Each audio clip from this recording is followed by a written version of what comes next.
This is Amy. So Amy, just tell me what's going on that's bringing you in here today.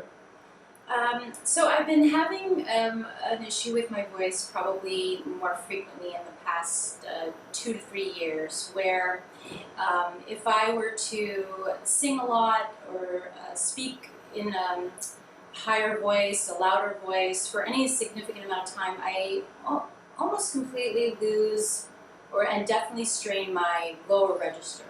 I would almost completely lose my ability to speak low and clear. My tone and my volume kind of disappear in my lower register. And what does that sensation feel like? It feels like I'm getting closed in on. It's not rasp, it's not like it's clogged. It's like if your nasal passages were to get clogged, were to get tighter. That's what that feels like. Okay. So that right now, if I'm talking nice and low, as I'm trying to if I were to sound like that low, clear, this is exactly what it is. Okay, so go ahead and do the scale for me again.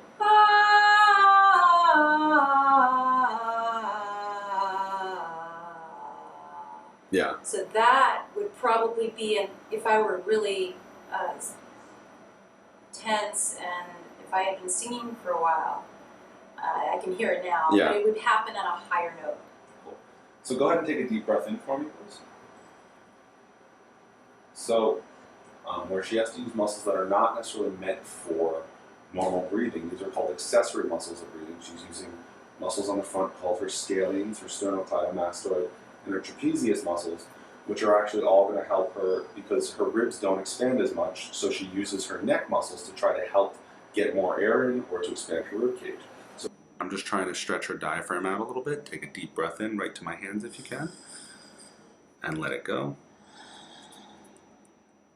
So I'm just trying to get her ribs and her sternum to actually loosen and have the ability to expand better. Go ahead and breathe in again while she takes a deep breath, so that way her breath can be more efficient.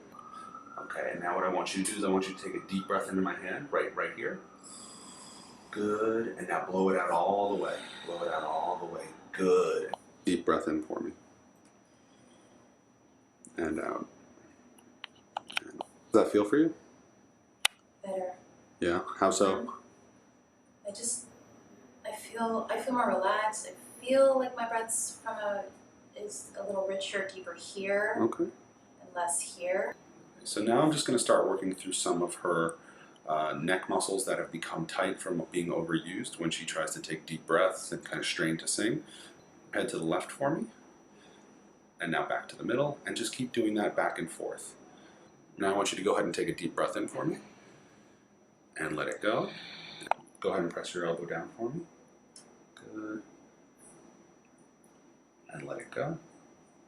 Okay, now I'm working on the muscles on the underside of her jaw, which are involved with opening the mouth. And again, they can become very tense when you're straining and trying to struggle to kind of get either vocalization or singing out. So now I'm assessing actually between her muscles and actually seeing, does her trachea have the ability to move from side to side? And what I feel is that her trachea is pulled somewhat to the right. I'm going to just kind of put some tension on there and try to do a few things to loosen that up. So can you just tuck your chin down? And then back up. So now I'm going to be treating more where her vocal cords are. I'm going to do some things to try to stimulate her vocal cords. Okay.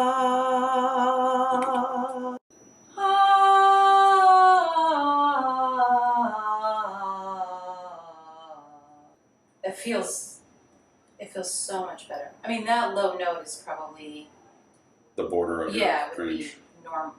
Yeah, right now, this particular low, clear, relaxed speaking voice I didn't have 2 hours ago. I would have had to raise my pitch and my tone to achieve this. This is my dream voice right now. I feel like I can speak quietly and get my point across. All treatments are followed up with exercise prescription, postural re-education, and breathing retraining, incorporating all of these into any vocal exercises you may already be doing to make sure that effects of treatment are long-lasting. To learn more, visit us at connectedfmt.com.